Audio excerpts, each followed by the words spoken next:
Welcome in, everyone, to another episode of the SurgeCast. We have a great episode ahead for you guys today. We've got an injury update on Shane Gostisbehere. We go through our likes and dislikes from the past three games. Former co-host, now big timer at DNVR, Bailey Curtis, jumps on the pod to preview the Canes Avs game. She had boots on the ground today at Ball Arena, so we get some great insights from her. We'll continue the previews. We got our over-unders in those previews as well for the rest of the games. So quite the show ahead for you. Zach, are you as tired as everyone else through this road trip? Because I am exhausted. Yeah. I mean, had to catch up on the games through fast forwarding, highlights, reading articles because man, having to work the next day with 10 p.m. start times the night before. My body can't do that when working with the job that I do. You need all the sleep you can get. So unfortunately, had to miss a couple. Had to rely on highlights and articles, but did watch a couple other ones. Thankfully, the timing worked perfectly. But yeah, dude, I am so ready for Central Time, Eastern Time Zone games because the 9 p.m. starts aren't bad. These 10 p.m. starts, though, oh, brother, they are rough. So yeah, I'm so ready to have normal sleep again. How are you doing, Rich? Because I know you guys, especially with your driving Indiana and back and late night games, dude. I'm surprised you're still functioning. All right, over under. How many energy drinks have you had every day? Every day. This is number 2 for the day because I'll have some editing to do after this. Shout out to C4 Energy. Please sponsor the show. I want these for free based on how many of these I drink. Thank you, C4, for your eventual sponsorship of the show. So 1.5 energy drinks a day, Rich. Is that the number we're going for? 1.5. I think we're around under. I try to stay at 1, but then I'll still have a little bit more like sugar. Like I'll have some Gatorade or whatever. Yeah. Potentially crack open a second. I try to avoid it unless I'm like editing or like really long days or like those drives back from Indiana that I have. Oh yeah. But I try to keep it at 1 energy drink a day. Trust me, I totally get that. Yeah, I could not tell you how many of the Viking Berry monsters I've hit. Hey, Monster, sponsor us if C4 doesn't. But yeah, the Viking Berries, hit me with that, Pacific Punch, dude. At least one. If I'm hitting 2, it's gonna be a long day, brother. So I get it. The Canes after dark for the last 2 weeks. Totally fine if we take a break from it. Yes, the Canes State Fair road trip has been beating us up from the standpoint of just our energy levels. They've also beat up the team a little bit in terms of injuries. Just when we were down 1 defenseman, we're now down a second. Shane Gostisbehere injured during the Canes game. Rod thought it would be a little more minor of an injury. Instead, they ship Ghost back to Raleigh, out for at least the rest of the road trip games versus Colorado and Dallas at a minimum. Zach, you saw it a bit in the Vegas game too, which we'll get to, but having who should have been your 7th defenseman, a guy who is a rookie defenseman, and add in the fact that your 3rd string goalie is now your backup, even though Bussy has played overall well. Not the start that you wanted to have from an injury standpoint 7 games into the season. I mean, yeah, it's not ideal when you look at the fact that you haven't had Jacob Slavin since following the Philadelphia game on the 11th of October. And then exactly 1 week later, Rich, you lose Shane Gostisbehere. Somehow in back-to-back Saturdays, you've lost the guy. Hopefully we don't go 3 for 3 on Dallas and we lose someone else because right now Saturday games are absolutely beating up the Hurricanes right now. I hate to say it, but yeah, you lose them on the 11th, the 18th. Hopefully it's not the 25th because what are we doing at this point? But yeah, it sucks. You lost Slavin, the best defenseman in the NHL. At the time of the injury, Ghost was tied for points with defenseman with Kale McCarr at 7. Now, like you said, initially it was like, oh yeah, we might get him back on the trip. Unfortunately, they sent him back home. I missed it because I went to bed before it was even announced that they sent him back because it was during the pregame of the Vegas game. So that's an oops on my part. But of course, I didn't know at the time because I wasn't watching the pregame. I was asleep. But yeah, they sent him back. And like you said, now you got Charles Alexis to go in. I thought he played pretty well, 12 and a half minutes, had a block shot. finished with an even rating against Vegas. But yeah, now you're down to essentially 4 guys that have played 10 games or fewer on your blue line with the Canes, not overall for their careers, just in this system. Yeah, Alexander Nikishin has played 10 games. I think he's played actually 10 games total now. That's really about it. Everyone else has played 6 or less with the team. So that's a big ask to go figure that out. Now you're trying to revamp your power play, which is kind of struggling even more so now because your PP1 quarterbacks now. You had to move the guy from the second to the first, and now you got either Riley or Walker swapping in and out too. And then, like I said, now you're down to a guy in Legault who played 1 game with the Wolves, got the immediate call up when Kochekov was out because also Slavin was out, and now he's playing some NHL games. But he's looked pretty good so far. But yeah, this is a very early test for the Hurricanes to see how you're measuring up with the next man up mentality, running through a gauntlet that they're going through right now between Vegas, Colorado, Dallas, Vegas when they get back to the Lenovo Center, which we'll all talk about later in the show. But that's a huge run to go through with this much adversity already. Yeah, and no new updates on Jacob Slavin or Pyotr Kochekov as well. Again, Rod's comment, which take it as you will, coming from the mouth of Rod Brind'Amour, but he said, I think we're just going to keep him out for a while. This is back on October 14th. So we'll see just how long Slavo's out for. Kochekov still on IR, but again, Brandon Bussy's been playing well in his place. Hopefully, for the love of God, no more injuries to this Canes team. But the Canes continued their run in California, sweeping the state in both wins over Anaheim and the Kings. We'll start with the Anaheim game. As always, recapping these games, we have our likes and dislikes from the games.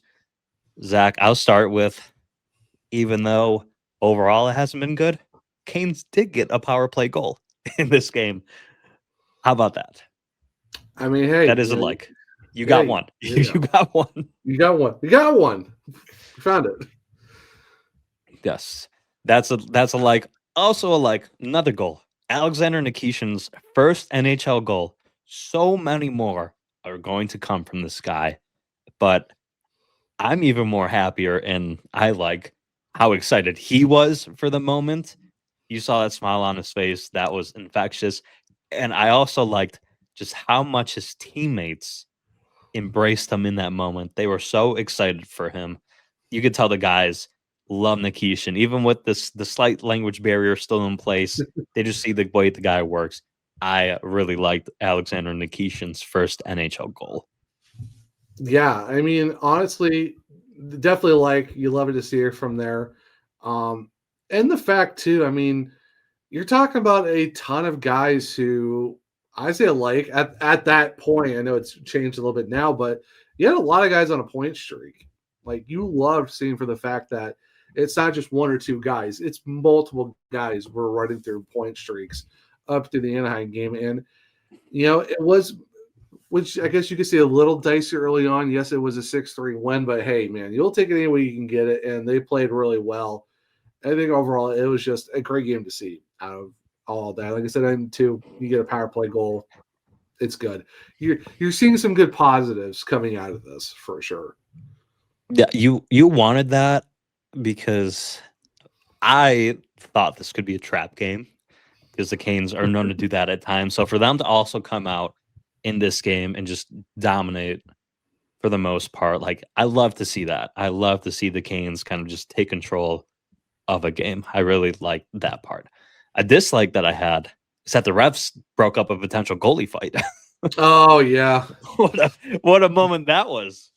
That was, yeah, it was crazy because you're talking about like flying cross checks that were not really getting called. I don't know how the fact of the Hurricanes had to go on the PK after that whole mess, which was absolutely insane. But yeah, that was just a wild sequence. And yeah, you could have a potential goalie fight between Freddie and Lucas Dostal, which would have been great to see. But yeah, that was a wild way to end a period for sure.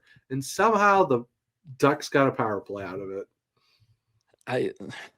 I don't understand NHL officiating. Only other dislike from the game, though, as entertaining as that would have been to see the goalie fight, I dislike Freddie getting into it because if he gets injured and he goes down, you're down to what? Bussy and who's next man up? Nikita Quap? No, Mir Miftikov. I don't know who. Yeah. Well, Ruslan Kasayev is with the Gargoyles in Greensboro right now, so you're yeah, either Klopp or Miftikov. I know. I'd say wild card move. You move Ruslan from the ECHL. I think he looked a little bit better overall in the offseason or in the preseason games compared to Miftikov and Quap, but yeah, if you're down to your third and fourth string goalies, that's we thought last year was a drop. This is a massive drop on the goaltending. I like Freddie standing up for his guys, but I dislike the potential of what could have happened if he went down. So yeah, move to the corner, Freddie. Like that meme. If it was Bassey or Bob just standing there during one of the fights, please get out of the way next time. Yeah. But the Canes continued their winning streak, remained unbeaten heading into LA, and they still remained unbeaten, a 4-3 overtime win. How about superstar Seth Jarvis? That is my first like. Zach, Seth Jarvis is a superstar. I don't care what anyone says. Seth Jarvis has arrived. He is a superstar. Confirmed. Yeah. Oh my God. Jarvie is on one right now. I don't know if he's on a mission to make that Canadian national team. I don't know if he's on a mission for the Selke or you name it, any other awards. But man, Seth Jarvis has been unreal to start the season for the Carolina Hurricanes. Oh, 100%. Rich, you heard me say it last year on the podcast. I've been saying Seth Jarvis is already a superstar. And a lot of people will be like, well, what's the difference? He is. Like, this dude is absolutely unreal. Back-to-back 60-point seasons. He, like, less games last year, still matched his total, career high in assists. He is the first guy in NHL history to score 4 game-winning goals in the first 5 games of a season. He had 2 game-winning goals all of last year, Rich, in 73 games. He's already had 4 in the first 5. Now after Vegas, 4 in the first 6. That is an run. Oh, yeah.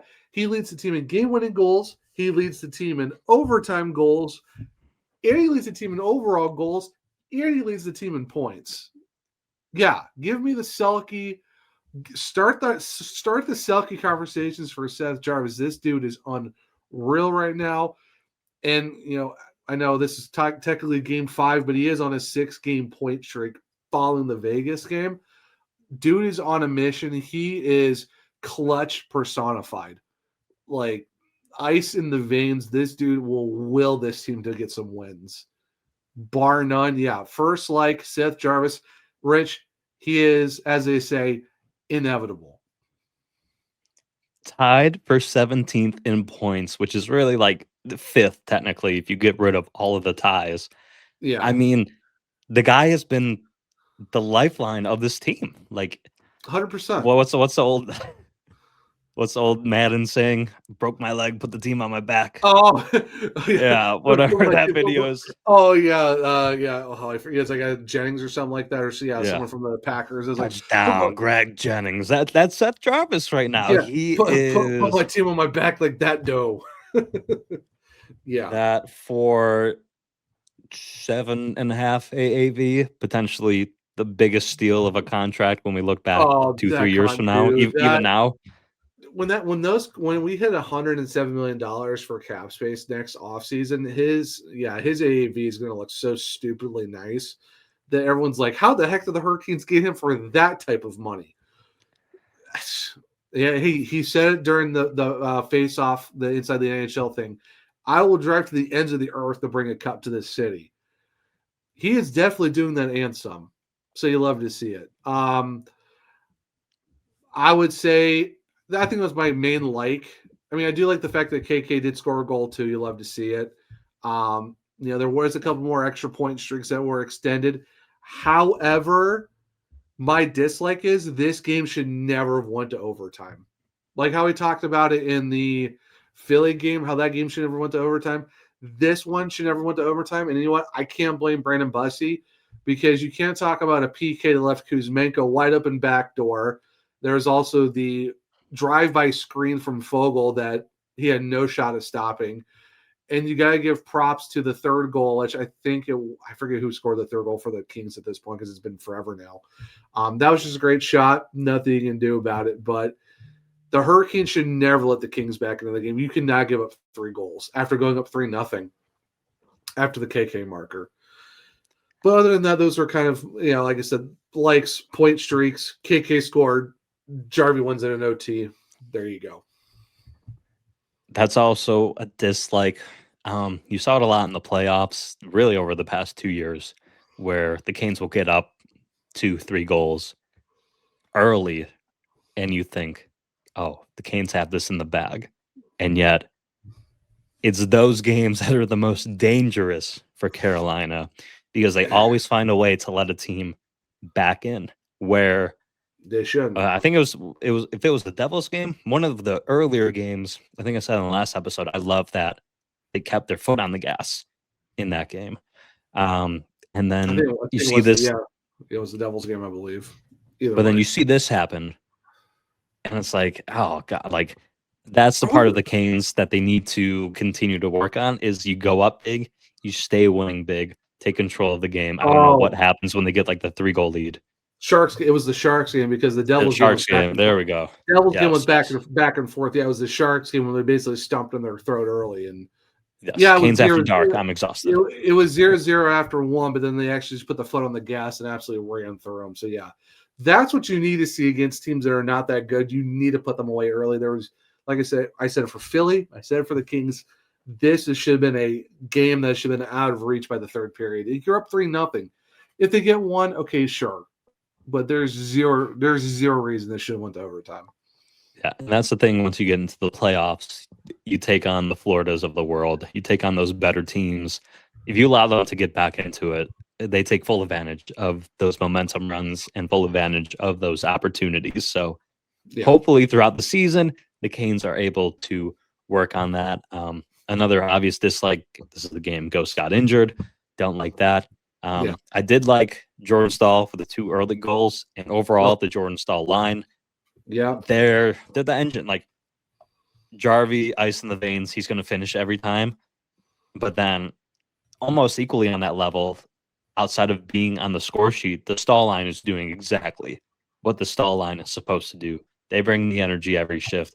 They're crushing guys left and right. Yeah. Like it makes me so happy to see a healthy Will Carrier out there with the Jordans. Yeah. That's just a perfect fit for that line. And there could be, who knows, there could be talks about if you ever want to move Svetch to that line to like somehow regain confidence, even though you're not going to score, just that line works hard. But like, I think Will Carrier is cemented into it because I don't know who else you could put in there. That would be such a perfect fit. Yeah, it's tough. When you get the Jordans and Carrier is helping lead the way for the Jordans. So, but yeah, you'll have to see it. It's a good combo to have. Well, Rich, Vegas, I think this is going to be very easy. Like Ehlers, guy's first point. Love to see it. Aho and Jarvis keep their point streaks up to 6. They kept a red-hot Vegas power play to 0 goals out of their 4 chances. And then dislikes. Power play, also 0 for 4. You cannot rely on 2 guys to lead the entire team. That's just the tough one. I know it's the first game after losing Ghost entirely, but you can't rely on 2 guys to do all the work. And honestly, Rich, too, a lot of people are acting like, the Hurricanes didn't play a great game. I mean, score on the tail of the tape, this game was a lot closer than the score indicates. If you're going by score, yeah, it looks bad. But if you actually look at what happened, they had a couple more shots, a couple more blocks. It's just, unfortunately, they just didn't have the puck. Like, I mean, puck goes off of Kendra Miller's stick. Nothing you can do about that. You get a wonder goal from Dorofeyev. Nothing you can do about that. It's just then you have an empty netter late early on. Okay, yeah, you have 3 goals that kind of went Vegas' way on luck, essentially, or it was an empty net. But it's just dislike. I just hate the fact that it was just 1 goal, and you can kind of tell it was just the top line doing all the work, and that was kind of about it. Now, I also like Ehlers getting on the score sheet finally. I think that's a huge weight off of his shoulders because we've seen it all year. He's been playing extremely well on that line. So close, he just hasn't been able to He's do been anything so or get the points. Yes, so he's been great.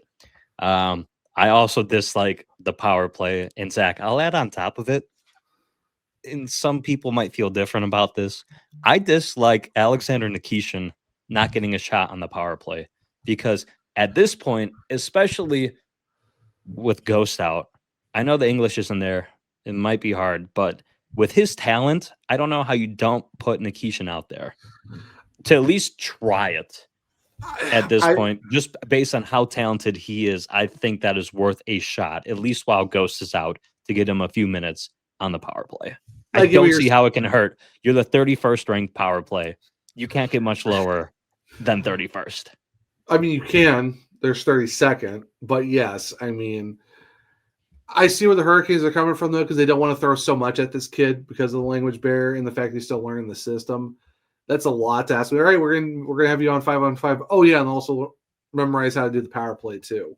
Yes, he can get there. I just think early on, I think they're trying to ease him into this, and I really can't blame him for that. I get where you're coming from though, but I do see where the Hurricanes are like, we just don't want to put too much on this kid too soon. All right, even though he is playing, I agree, he's playing great. It's just, it's methodical steps, one after the other, essentially, is what they're kind of going for. Yeah, maybe I'm just a bit impatient, but I just don't see how that can hurt. Just right just, now. Another like though, you mentioned a little bit of like just how lucky the goals were. I did like how Freddie played overall. Like that could have been a much more lopsided game. It's not on him. Yeah, that could have been a much more lopsided game. We saw the one that he snagged out of the air. Like he had some great saves in that game. Freddie's been looking great to begin the season. Yeah. All right. We are going to take a break for some ads. On the other side of this break, Bailey Curtis joins the show to preview the Colorado Avalanche, Carolina Hurricanes game. Great segment, great conversation with Bailey. Make sure you're sticking around for that, and we will be right back. Football is back, and so is your shot at big wins. With DraftKings Pick 6, the official daily fantasy partner of the NFL, your game day instincts can score you real money fast. Here's the play. Just pick more or less on 2 or more player stats, from breakout rookies to elite QBs, and unlock the upside every snap brings. The better your calls, the bigger your payout. Now, you know me, Chicago Bears fan. I like Rome Odunze more than 58.5 receiving yards. I also like Caleb Williams with more than 1.5 passing touchdowns. I think the Bears can take advantage of that Baltimore defense. And here's the kickoff bonus. New DraftKings customers get $50 in bonus picks with just a $5 entry on your first pick set. This season, play your player instincts. Download the DraftKings Pick 6 app now and use code THPN. That's code THPN. Play just $5, get $50 in Pick 6 bonus picks. Make the call, ride the upside. In partnership with DraftKings Pick 6, the crown is yours. Gambling problem? Call 1-800-GAMBLER. Help is available for problem gambling. Call 888-78-97777 or visit ccpg.org in Connecticut. Must be 18 plus. Age and eligibility restrictions vary by jurisdiction. Pick 6 not available everywhere, including New York and Ontario. Void where prohibited. 1 per new customer. Bonus awarded as non-withdrawable Pick 6 bonus picks that expire in 14 days. Limited time offer. See terms at pick6.draftkings.com/promos. All right, we are now back and we welcome in a very special guest, former co-host, now made it to the big leagues, DNVR's own Bailey Curtis, who had boots on the ground today at Ball Arena. We'll surely talk about a lot of things that she saw and heard. But Bailey, welcome back to the SurgeCast. It's always a pleasure to be back to my roots, you guys. I thank you so much for having me on. Woo! The big time is coming to talk to us once again, but no, Bailey, Oh it's my gosh. See, I don't need you guys. congratulations. Thank you. I don't need you guys inflating my ego any. Have you met us though? Like, let's be real. But in all honesty, Bailey, congratulations. We're really happy for you, and we know how hard you've worked. Going from SurgeCast to Hockey News, now DNVR. You love to see it. We're just proud of you and happy for you that you've gotten to this point, and making this what we want to do is just nothing but hockey as a full-time job. I'm proud of you. That's Great the job. goal, right? And it's Still really the goal for a lot of us.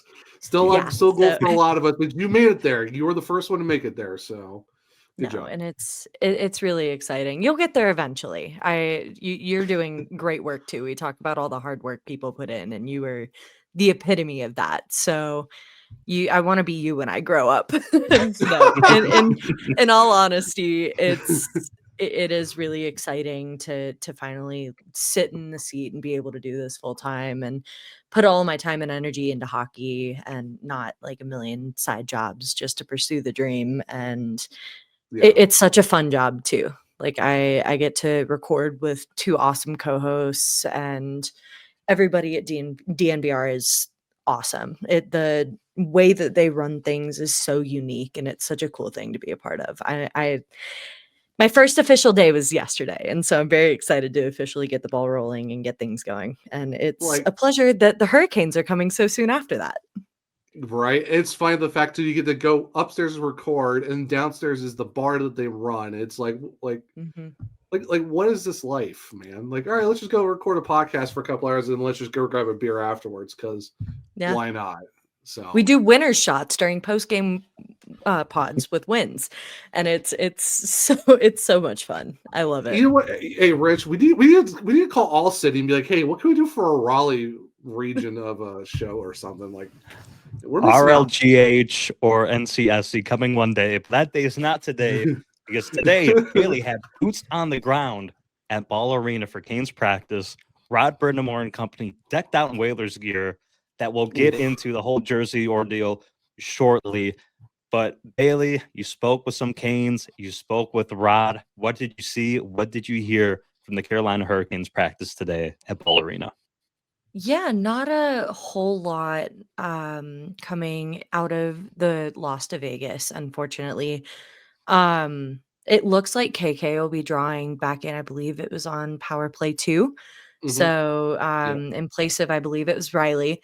I'm getting all of this from Mike, by the way. I used him for a lot of the information that I got from practice today, just because I haven't been paying as much attention. But that's kind of the consensus here. Freddie Anderson's got some awesome old-fashioned gear that he plans on wearing with his Whalers gear. The pads, the faux wooden stick. It's especially paired with, on the other side of the ice, presumably Scott Wedgwood occupying the crease there. He's got some old-time pads too that he's going to be debuting with the Nordiques gear. And it's gonna look insane, you guys. The Adams division rivalry is officially whatever you want to call it. It is back, and I'm very excited to see it. That's pretty much all I got from practice. It was fairly low key. I mean, they put in a few good situation scenarios during practice. It wasn't something super hardcore after Vegas. And I think that's something really important to keep in mind when looking at what they're putting into practice. Is I don't think this Vegas loss is something they're super concerned about. It really is. The Canes are really, really good at playing with a next man up mentality. And that's what they're going to go into Colorado with. You're missing your best defensive defenseman. You're missing the guy who runs your PP1. And they're looking at filling those spots and pushing back just like they would if these two guys are in the lineup. And I think that's something a lot of teams could learn from. And it is really a really admirable trait of this team. So I will hopefully have more coming out of morning skate tomorrow. They will skate at 11:30 after the Avs at Ball Arena. So maybe some more to get out of that skate there. But overall, it wasn't super high intensity. The vibes around the locker room, everybody is super excited for this Whalers Nordiques night. I don't think they were planning on wearing these jerseys 3 times, but they're making the most of it and feeding off of a lot of the energy that they're gonna get for having these 2 teams that are so closely tied with their history coming to clash once again.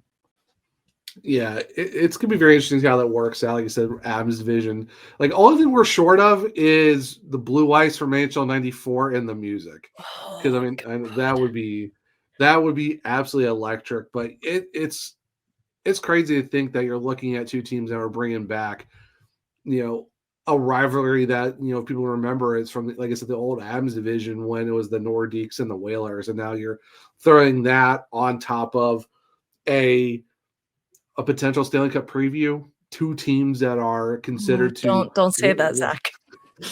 one out of the West, one out of the East. I mean, I know the Hurricanes just lost, but you're looking at a team who's 5-1-0, 3-1-0 on the road trip. Avalanche 5-0-2, no regulation losses yet. Lost to the Mammoth, which they shouldn't have lost, in my opinion. But these are 2 really good teams, and it's honestly system versus system, defensive transition, forecheck heavy Hurricanes against a run and gun Avalanche team.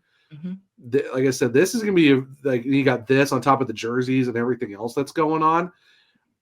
This is not must watch. I don't know what is on a Thursday night with these 2 teams. It is a 9 p.m. start. It's not super late. Like it's manageable for a Thursday night game on the East Coast, at least. Right.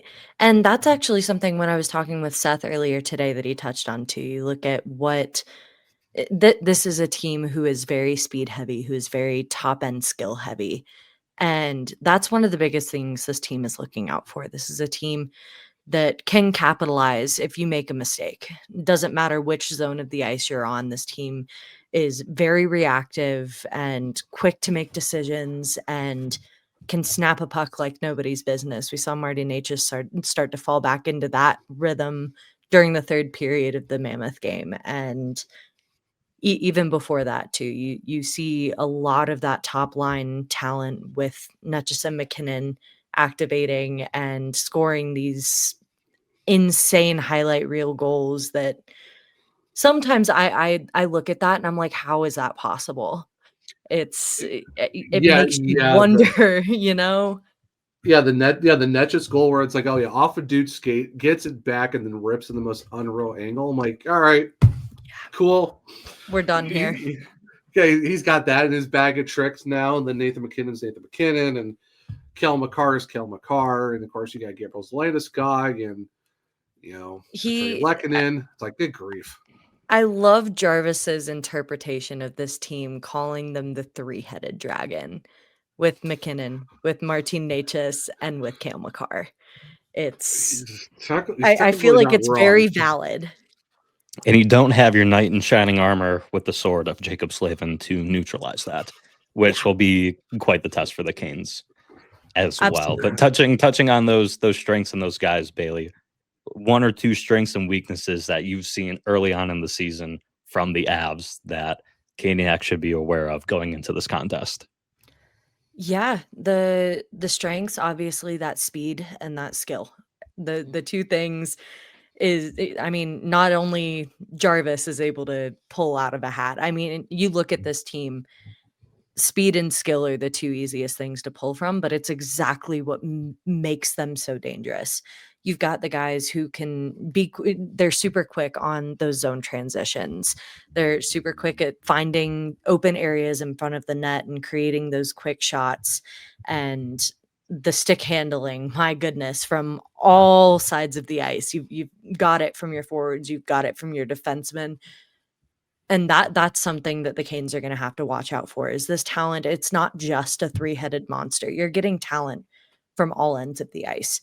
Not to mention a hot Scott Wedgwood, but I'm going to stop at 2. We'll get into that on a different day. When it comes to weaknesses, something that Carolina can really capitalize on here that the Avalanche have really struggled with is puck management.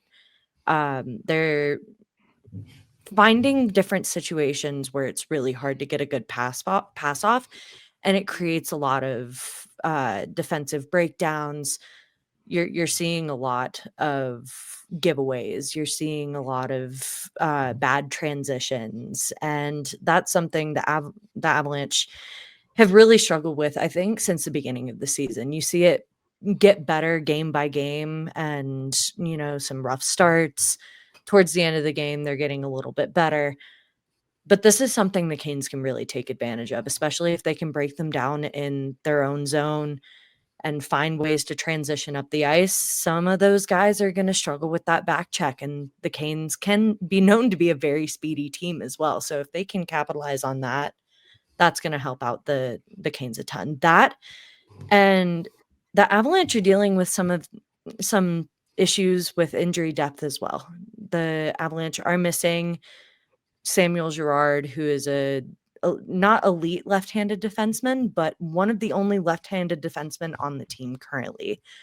Right now, they're sitting at 2 left-handed defensemen, 4 right-handed defensemen, which means Josh Manson has been playing his offside, which is not necessarily a bad thing because it doesn't matter where he is on the ice. He's not a guy you want to get caught in corners with. I'll put it to you that way.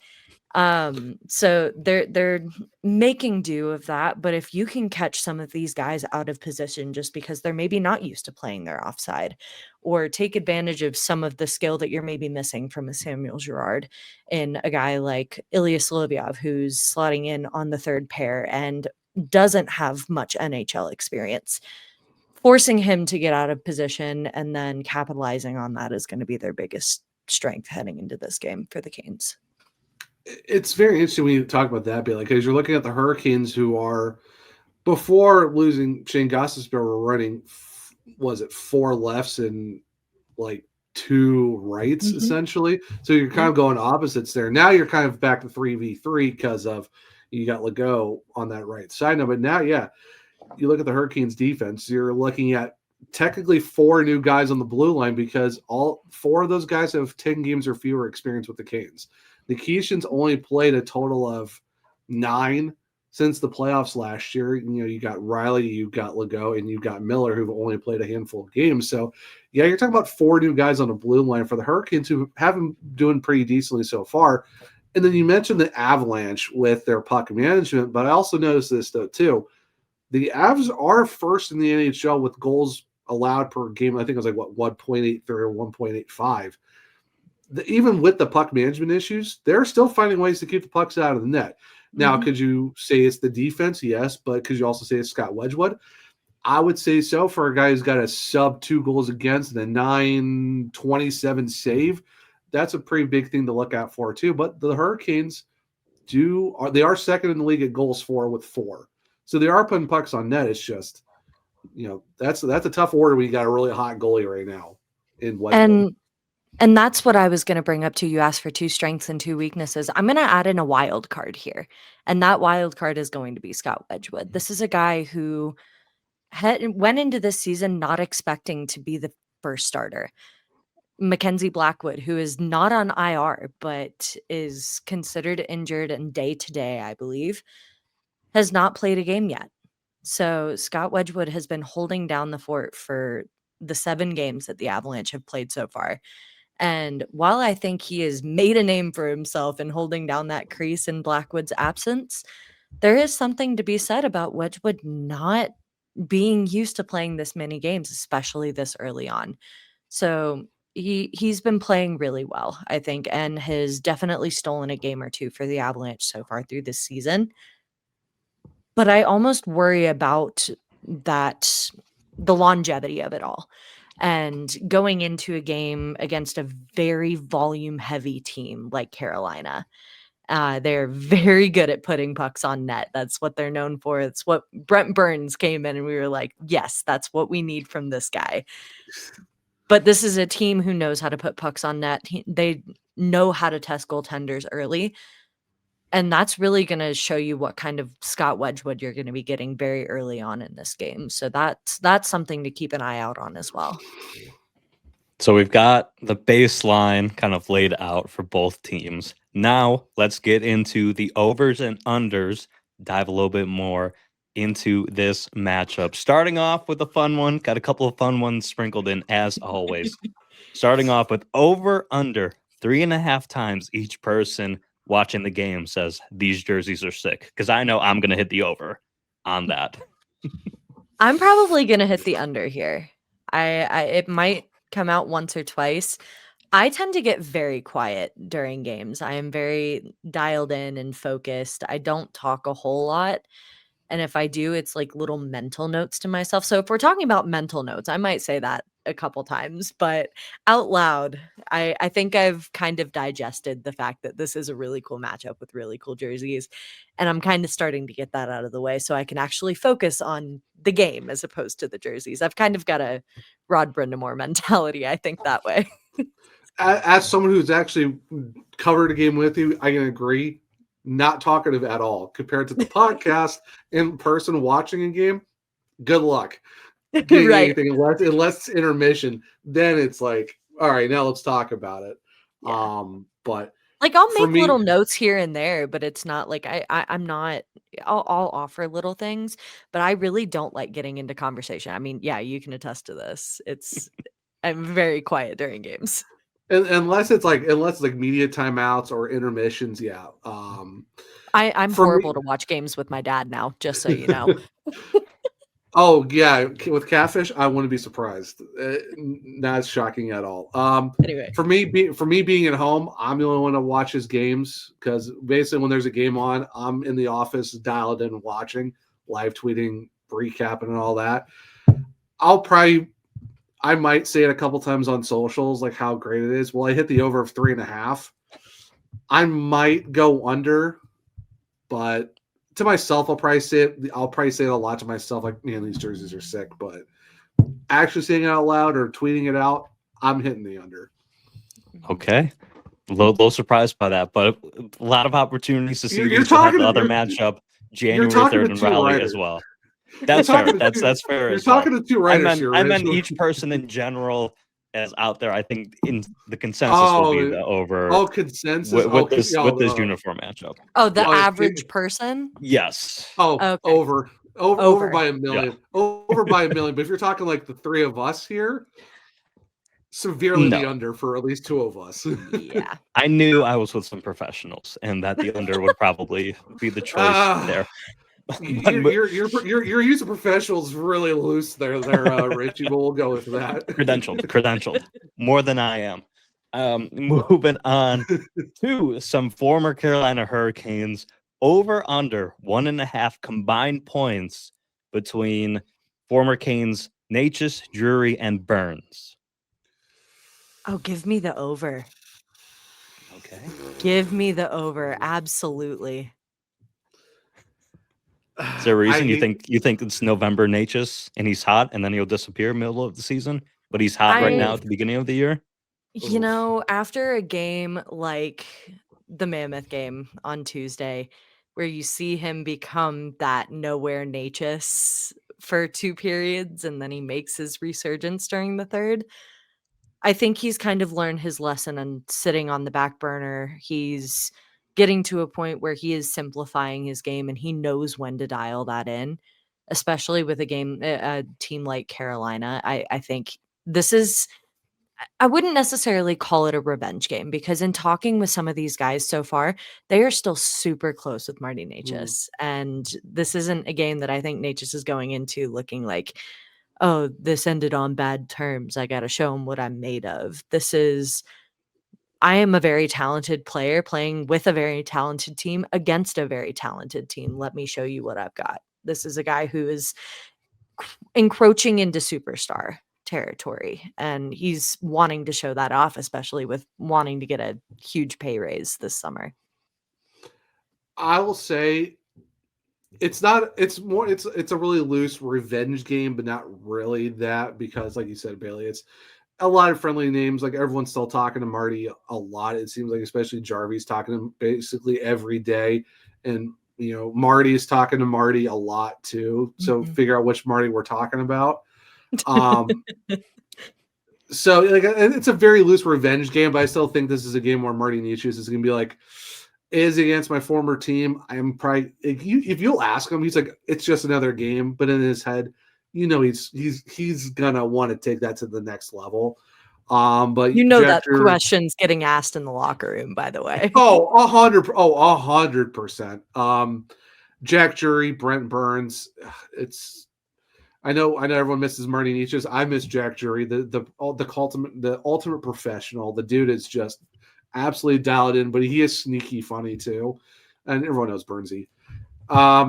Yeah, I hate to say it just because it's on the opposite side of the Hurricanes, but yeah, give me the over. I think we're going to see at least 2 out of these 3 guys.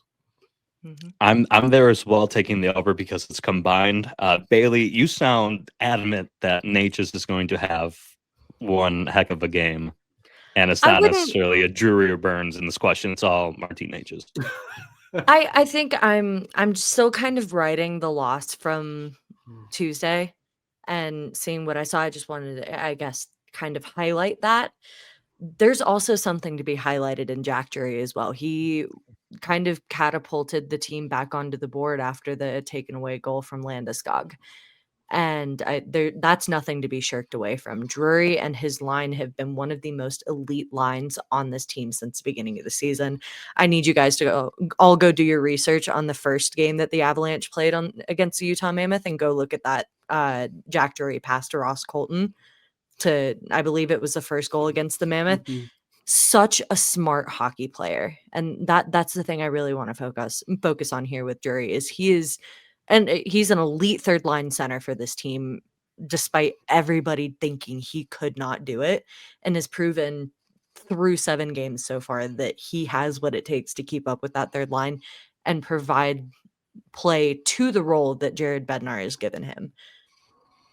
He is such a smart hockey player. And I'm not just saying that because he went to Harvard. Like, this is a guy who really knows the ice very well. He's got great vision, elite stick handling. And that one touch pass to Ross Colton during that Mammoth game, it will live in my brain for the rest of the year. It was so good.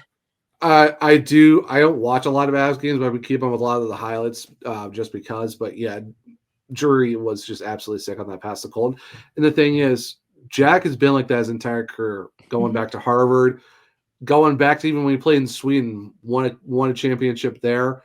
If no one has seen his stats with the Chicago Wolves when they won their most recent Calder, oh my absolute goodness, go look at his stats. Dude is he wins everywhere he goes. He puts up numbers. It's just the opportunities were never there. He was 4th line with the Hurricanes. And yeah, I always thought he was a top 9 guy. Just put him with the right team, with the right guys, he can do it. And there's something to be said too, and this has nothing to do with points. This guy is a face-off master.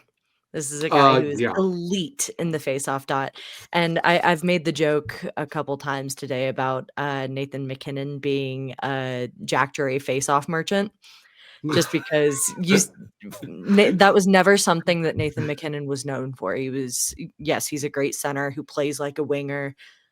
Not great numbers in the faceoff dot until Jack Drury comes along. And I'm thinking that maybe he learned a thing or two from a guy like Jack, because his numbers since Jack joined the team have been fantastic. I wonder where Jack Drury learned to be an ultimate face-off guy to win a lot of battles. Yeah. I wonder who you learned that from. Let's look at the board, everybody.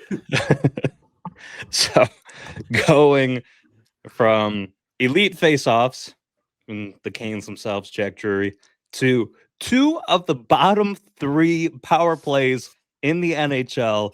Didn't expect to say that coming into this game. So the over-under that we have here, over-under half a power play goal from either team. I'm taking the under. I think both are terrible, and tonight when this comes out, is not the night that changes. I will say this. I did reference this on Locked on Hurricanes, and I said, I talked to Avalanche people, and they said that the numbers don't reflect what they do on the ice. Yes. Referencing Bailey Curtis. I will go. Yeah, I'll go a little further into this. This is the numbers are not deceiving. indicative. The numbers are very deceiving because this is a team who has spent an entire summer reworking the power play just because of how big of a role it played in their loss during the Dallas series. And their biggest issue right now is finishing. Their movement looks incredible. I think there's a little bit of getting lost with finally moving Victor Olofsson up to the first power play unit. And they're still kind of reworking that and figuring out how to deploy Victor Olofsson in the way that he was elite when it came to finishing with the Vegas Golden Knights. And they're looking at how to replicate that on the power play on the first unit. When this guy came into Colorado, this is exactly how I wanted the power play to look, and we finally got it. With that said, yes, the movement looks incredible. Yes, we're seeing everything that we wanted to see as far as how it's utilized come to fruition, and the chances are there for Colorado. They have also run into some decent goaltending when it comes to the power play. So a lot of that can draw from that what you will. This power play looks really, really good if you take it, which I don't want to say it like this just because this sounds like a horrible thing to say analytically, but if you take the scoreboard out of the equation and you're solely focusing on the eye test, this power play looks great. But a great looking power play doesn't score you goals. It doesn't always score you goals. And that's the situation. And then, unfortunately, the paper in the eye test for the Hurricanes, there is no deceiving. It clearly reflects the issue. 2 power play goals in 6 games. The first one was opening night with K'Andre Miller. The other one was Seth Jarvis. It was the Kings game, Richie? I can't remember because it's been so evidently long in between those two. It is atrociously bad. Like, I don't want to be super negative on this, but you lost Shane Gostisbehere was your PP1 quarterback. Now you move K'Andre Miller up. Great, cool, fantastic. Now you have Walker or Riley being PP2. I've seen different reports, whatever. You get KK back. Okay, now you have Svetch on power play 2. You're still 0 for. You are 1 for whatever on the road trip. This is the worst start to a power play I've seen for the Hurricanes, and you got to figure something out because if you want to win in the playoffs, you got to get a power play going, and you cannot be second to last in the league at 9-point-something% on the power play.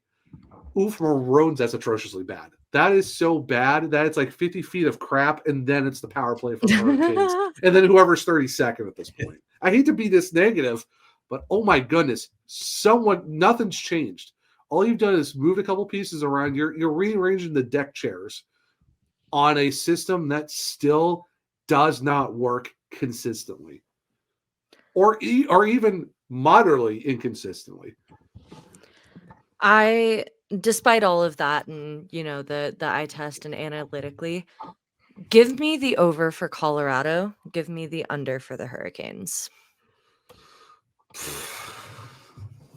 Unfortunately, I'm so sorry. So a combined over again. Yeah. Give me the under because I still think it's not because Colorado can't score. It's because I think the Hurricanes penalty kill being where they're at does help, but you don't have Slavin. It's still I'm still going to go under, but I wouldn't be surprised if we see an over. Zach, you just brought him up. Moving on to the next over-under. Over-under, 0.5 point for Andrei Svechnikov. Does he finally get his first point of the season in Colorado? I'm taking the under. Our $7.75 million man. I am taking the under.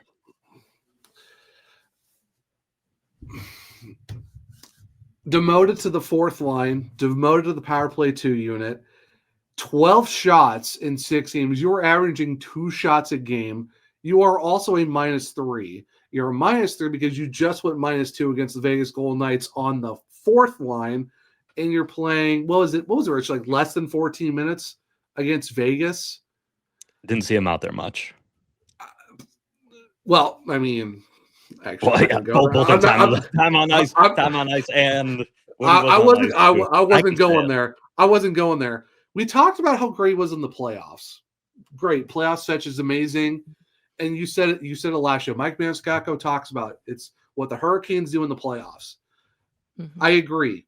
However, you're talking about your second overall pick that you want to be one of your dudes who's on your top 6. You're like, oh, he killed in the playoffs. Maybe he'll get rolling in the start the season off. This is the slowest start I've seen of Andrei Svechnikov, and I don't know what necessarily is going on, because if he gets demoted like that to the fourth line and second power play and still can't figure it out, and the thing too is Hall, KK, and Robinson were playing well together. That line has completely stalled out.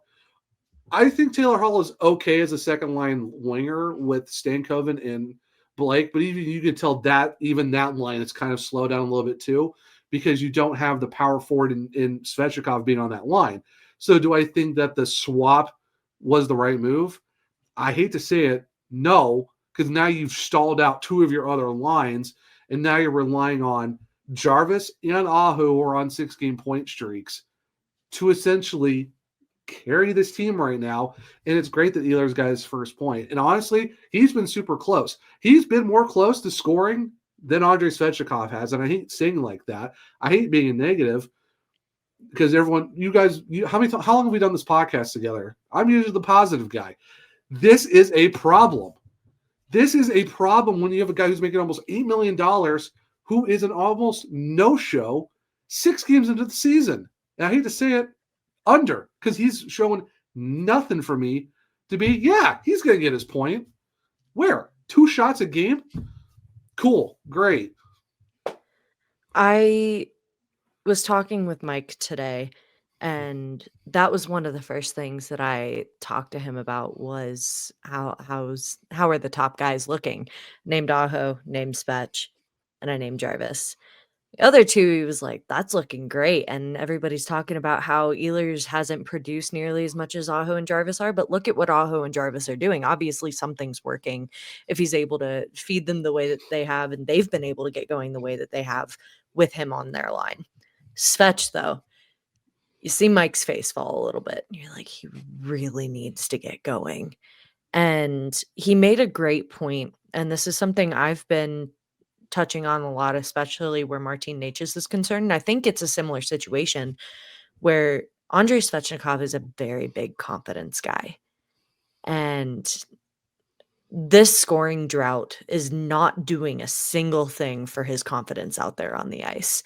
You're not seeing any sort of situation where he looks excited to be out there. You're not seeing him super motivated to forecheck and push. And that is a problem. If Rod, and this is something I really respect Rod for as well, that he is not afraid to tell you, like, you're playing like crap, we're going to send you to down the lineup.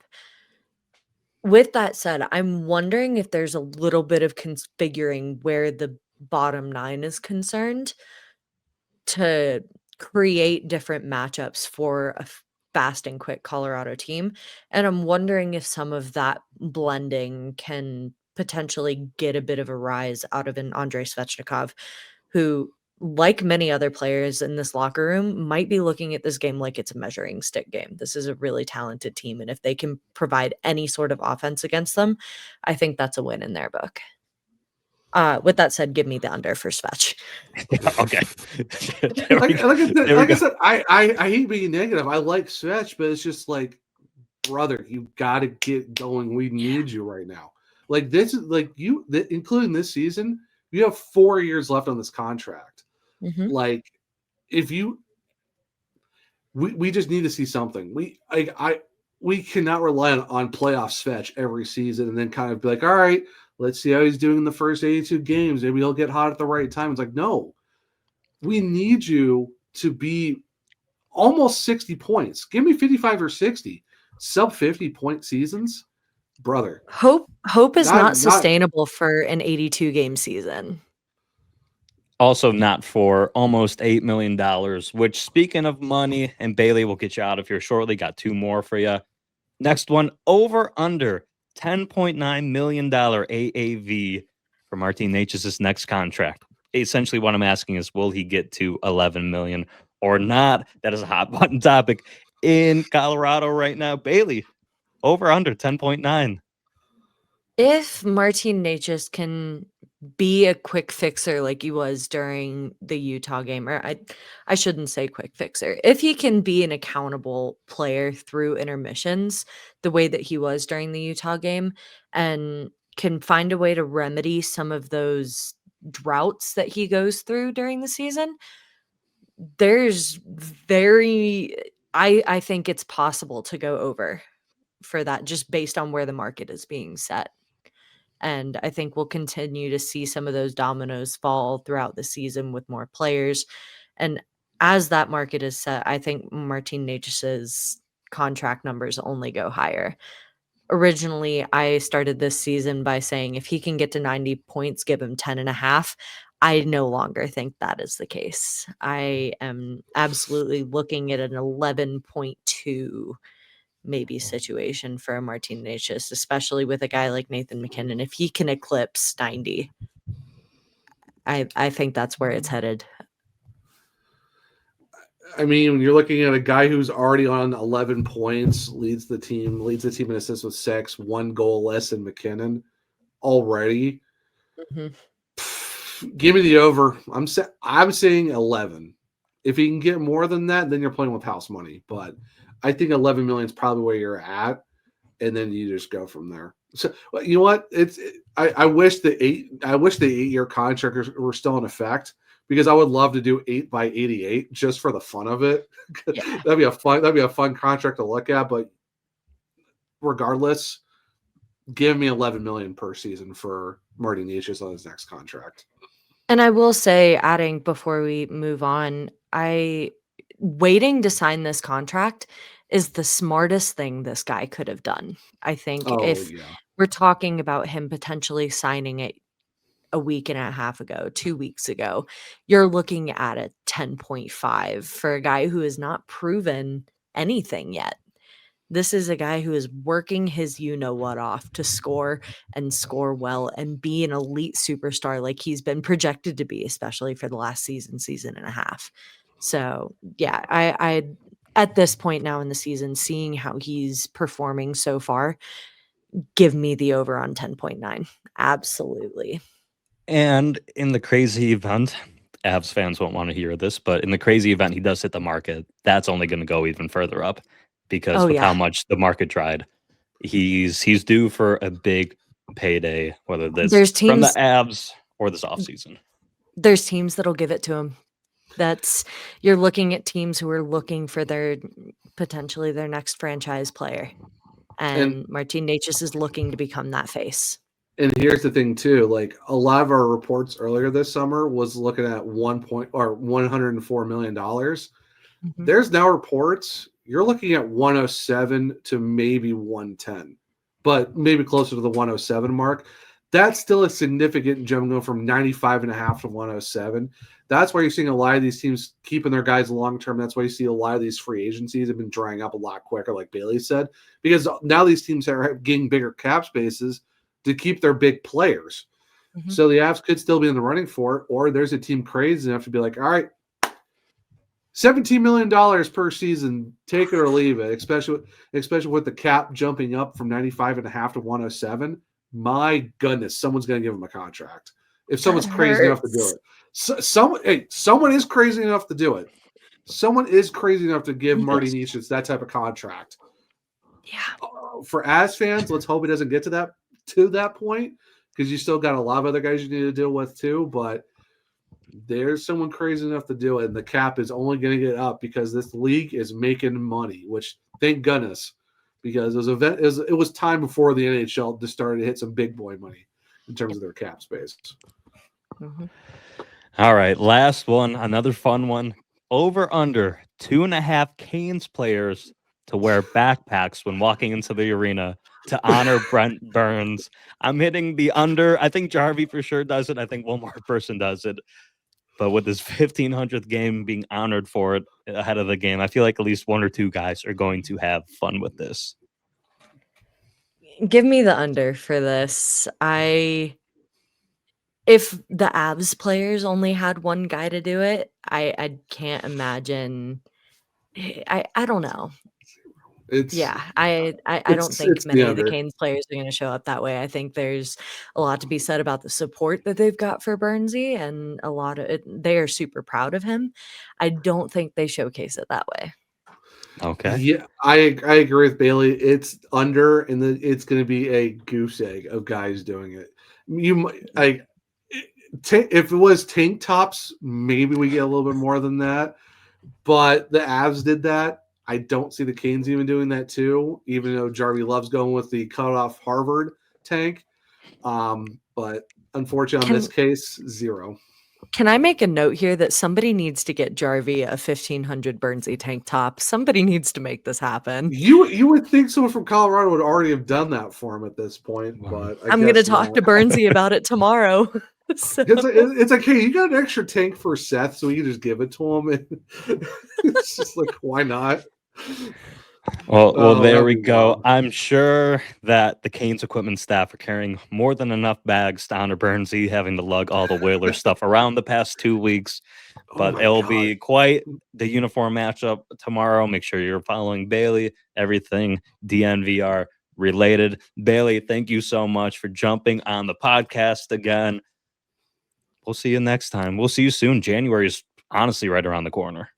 Absolutely. Looking forward to it, guys. Thank you so much. A big thank you to Bailey for jumping on the pod with us. An absolutely great conversation we had with her, previewing, again, what I think is going to be the best jersey matchup in the NHL this season.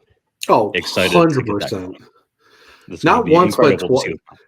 Yeah, not once, but twice. The fact we're going to get it in Raleigh, too. Absolute cinema in Raleighwood in January.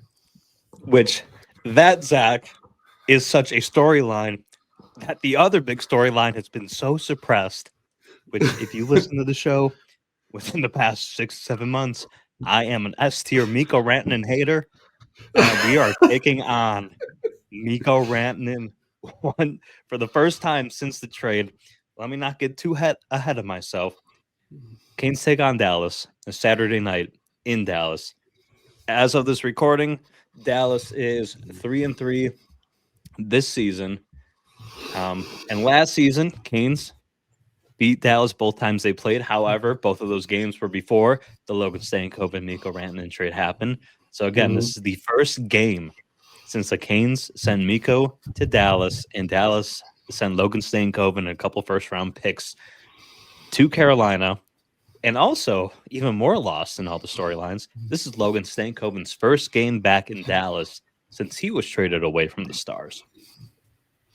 Yeah, a lot of storylines. This should be very interesting how it shakes out. I mean, Stars are kind of playing okay hockey for the most part. You know, it'll be interesting to see how it all shakes out. I mean, you know, Jake Ottinger, still Jake Ottinger. He's a really good goalie. You know, you say having Heiskanen, you know, Wyatt Johnson, you know, Jason Robertson, all those guys. Yeah, you got Mikko Rantanen too. So it's, and the thing is, it's the last game of the road trip too. You know, you're coming off, you know, with the day in between of that and the Colorado Avalanche game, depending on how Thursday night goes. You know, how are the Carolina Hurricanes?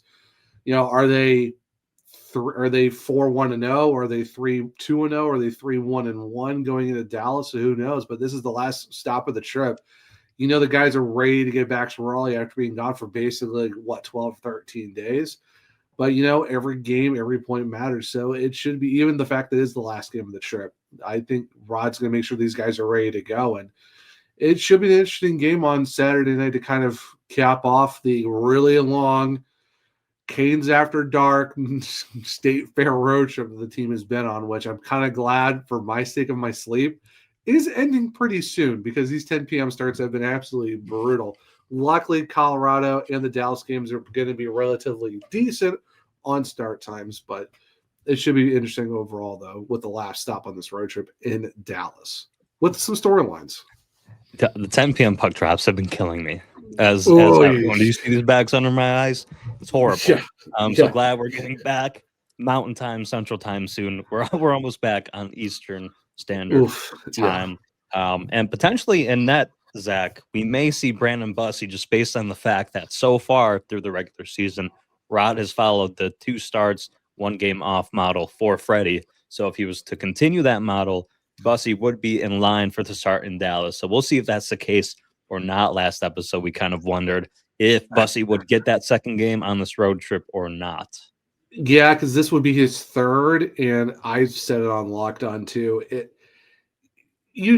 know you, because it's the last 2 games of the road trip. You do have like the 2 days in between off the Monday game, and then you got Thursday and Saturday. Could you go with Freddie both games? Technically, you could, since you do have Sunday and Monday off before you have to play Vegas again on Tuesday. So the Hurricanes could potentially go with Freddie for both games, but and Rod said it too, they don't want to overwork him, especially this early in the season. I would say, yeah, you might see Bussey on Saturday night against Dallas. If not, I'd be kind of surprised because that's 3 games in 1 week for Freddie. Yes, there are some days off in between, but that's a heavy workload.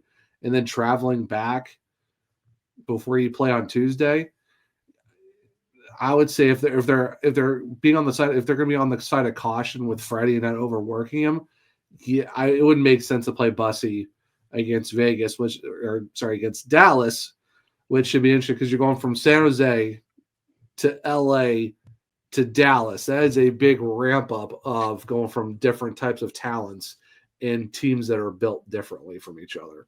Nothing against the other 2, but let's be honest. You would rather have the ramp up than, as Spencer Martin told Kat and I when we ran into him at the Chicago Wolves games, they kind of threw me under the bus there with his starts last year around Thanksgiving versus Dallas, New York, that whole stretch. I think Florida too. So rather have the ramp up than just getting thrown in front of the bus. But we're going to continue the previews with some more over-unders, this time for the Dallas game. Starting with the homecoming for Logan Stankoven. Over-under, 0.5 point for Logan Stankoven in this game. Give me the over. He's at least going to get 1. Same. I think he's going to be beyond motivated. He's so put together that he's going to act like it doesn't bother him. But I know deep down, even the stories that came out when, I don't know if it was on Chicklets or somewhere else, but he was talking about the trade.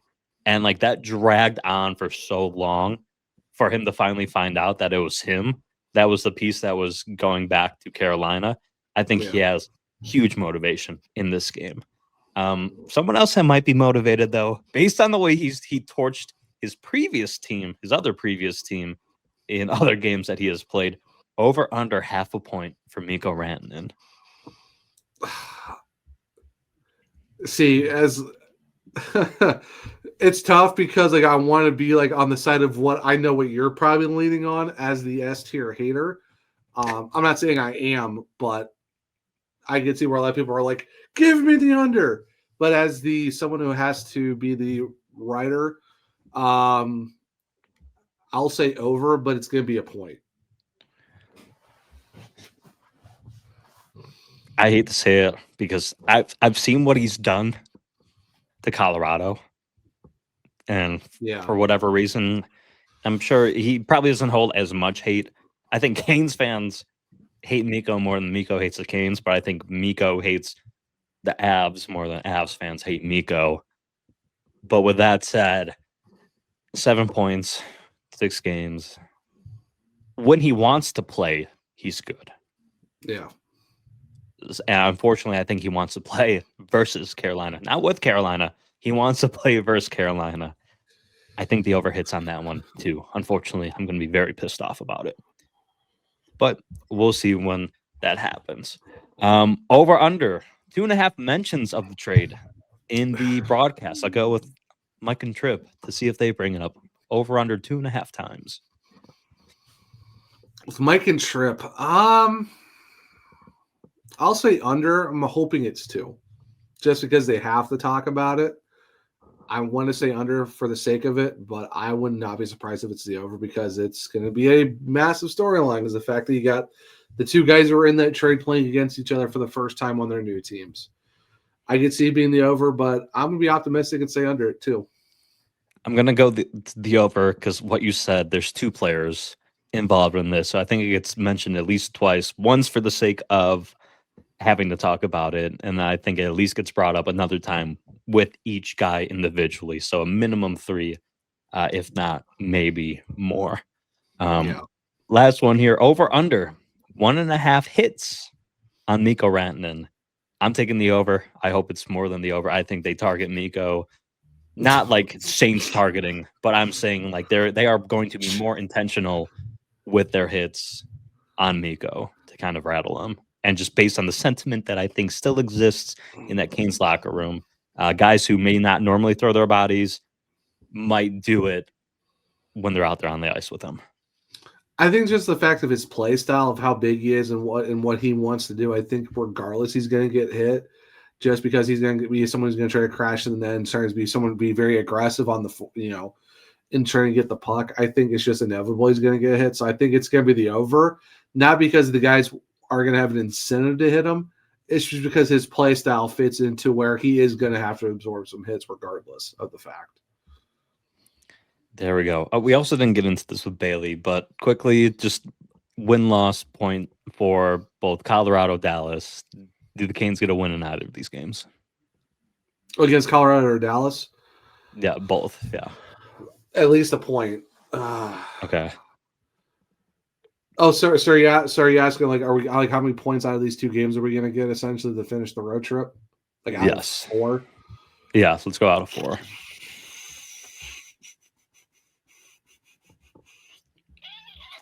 Give me 3. Going optimistic. Okay. We get a win. We get a win out of it. Out of one of the two. I think they for sure get a win because I think, again, when the Canes primarily play good teams, for the most part, they step up to the occasion, even down defensemen. But I also think that's the reason in one of the other games they may not play as well because they just get overpowered offensively in one of these games. But I think they rise to the occasion and get at least 2 points. It would be honestly, I hate this because I know you would really love to be against Dallas, Rich, but I would love to be able to see the Hurricanes take one out of Colorado because every time they go there, they always find a way to get. Last time they were there, they got an early lead and lost it to the Avalanche. It's whatever reason, Ball Arena is their Achilles heel.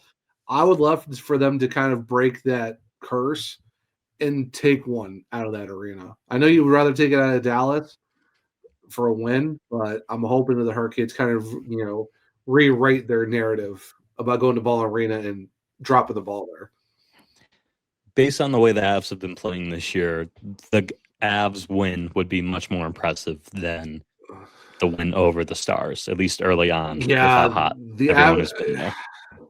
I could see assuming where it's probably going to be the Dallas win because of where Dallas is at, and Colorado is just on another level. Like I said, the fact that this, for me, is a Stanley Cup potential matchup between these two teams, it would be a great indicator of, okay, where the Hurricanes stack up against a team that I feel like is more of a favorite out of the West. Everyone loves Dallas out of the West. Me personally, I favor Colorado more out of the West to make the Cup final than Vegas or Dallas myself. Okay. It'd be wild. Could you imagine if they somehow pulled the jerseys out for one of the games if that was in the final? That'd be cinema. I don't know if the NHL does that. That would be pure cinema. Paint the Stanley Cup back on the ice like how the NBA is putting the Larry O'Brien trophy back on the court.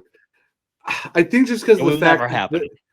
I think for the fact you have to have a set home jersey for the playoffs, I doubt they would let that happen for a Cup final. Unless they decide to become the fun league all of a sudden. It's like, all right, we're going to do it one game. They'd be the talk of the town. Absolute that would be ratings through the roof. Like, imagine the Whalers or Nordiques jerseys with a Cup logo on the front of those things. Sell them like hotcakes. Hey, NHL, call us up. We got some ideas for you.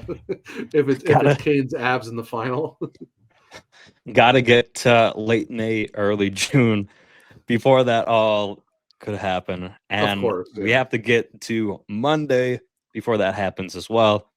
Rematch of Vegas, Zach. It's another one of those deals where you play a team from the West within a week and a half. Happened last year, a few games as well. Yeah. Hello, goodbye Vegas. Canes' first game back at the Lenovo Center after the State Fair trip. Obviously, we saw on Monday the Canes 4-1 loss versus Vegas. Touch on it a little bit. Inner likes and dislikes earlier in the episode. But moving on to this game, home game, Canes play significantly better at the Lenovo Center. Got some overs, unders to talk about here. Man, that is unbelievably hot right now. Leads the league in points. Jack Eichel over under half a point. Hate to say it, over. Dude's on a heart run already. And he did it to the Hurricanes, unfortunately, on Monday. So I wouldn't expect anything less from Jack Eichel right now. I hate to say it, but stats don't lie, man. Stats don't lie. I'm going to take the over for him too. I could honestly move that line up to 1.5 points. I might have to take the over with just how absolutely on fire this guy has been. Sticking to guys who, while not actually, as I'm looking at the stats, he's up there as well in both points, and then financially he's up there as well based on his contract. Over under half a point for Mitch Marner. Over. Marner has hit some other gear with Vegas. I don't know, maybe because it's just the change of scenery or just his role or whatever it is. But yeah, maybe Mitch has always been someone who's got more assists than points. Yeah, his goal total isn't, where like you're looking at Mark Stone or Eichel, but his assist numbers are, what got him over 100 points last year. He was an assist machine. He's already doing that with Vegas right now.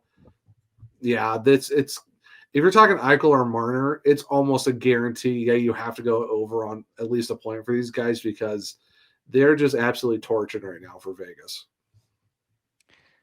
Again, it's a real shame. We'll see what Rod says once the Canes are back in Raleigh. For whatever reason, I don't see Jacob Slavin being back for this game, so that really kills you as well. I hope he's back. I hope we at least get Ghost back. We at least got to get Ghost back for that game. If we get both of them back, totally different story. Then we're talking unders. But if it's one back, okay, we're at least looking a little bit better. If both of them are still out, just based on how Rod Brind'Amour typically classifies injuries of being not that severe, and they end up being out longer than Rod ever says they should be. Yeah, trust me. Ghost and Slavin are going to be out a little bit longer as the Canes come back home.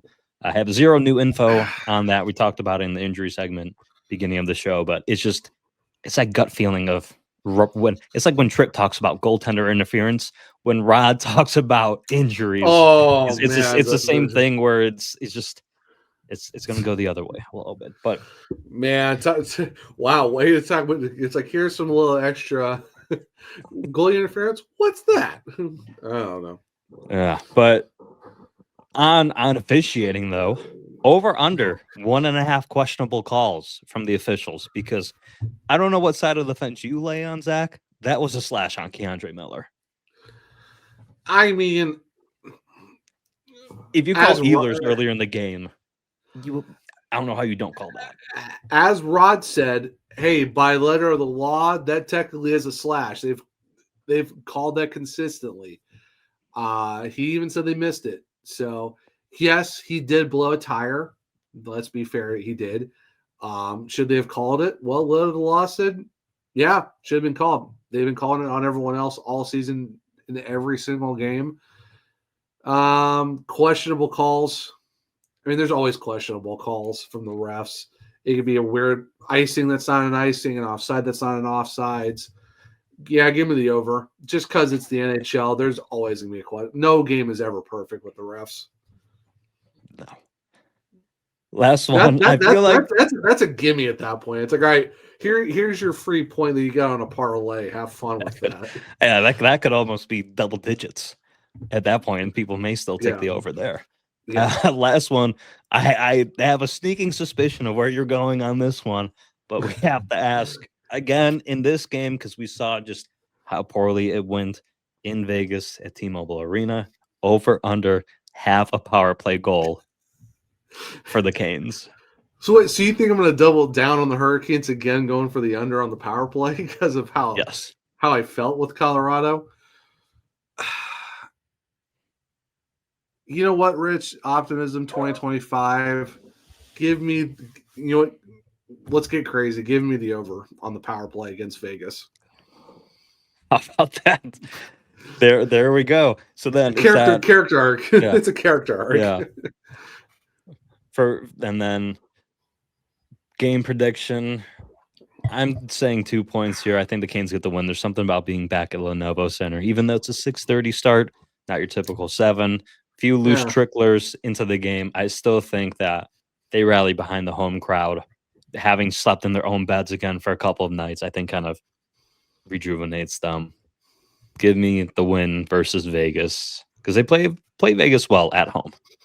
Yeah, I mean Tuesday late evening, I guess, however you want to call it, late afternoon, early evening game. Yeah, give me 2 points.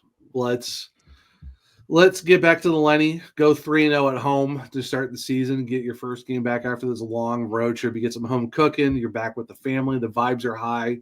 You know, you're back at the Fortress, which, hey, apparently to the NHL players pool, that is the hardest barn to play in. So you gotta use it for your favor. So give me the win. Give me the dub against the Golden Knights. Sorry, but the house is keeping the money this time. Not you, Vegas.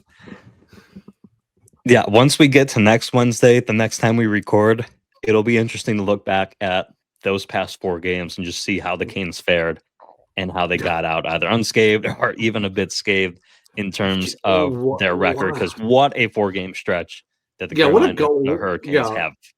Yeah, what a gauntlet. You go from Vegas to Colorado to Dallas back to Vegas, and you're like, all right, cool, I guess. Apparently we really love having a really heavy West Coast. I mean, we were on the West Coast the whole time, but that is a interesting stretch of 4 games. Well, luckily, you'll have Islanders to beat up on for the Halloween theme game on Thursday, October 30th. So, and then you got Boston on Saturday to start November. So, hey, there you go. Bob's your uncle. Get on a hot run there then. Yeah, we will see a lot of great hockey to be played nonetheless, again, with this 3-game stretch the Canes have coming up. Another thank you to Bailey for jumping on the podcast. We always appreciate it. I love to see her doing big things with DNVR. We'll be back next week to recap this gauntlet that the Canes are going through, and we will see you guys next time on the SurgeCast.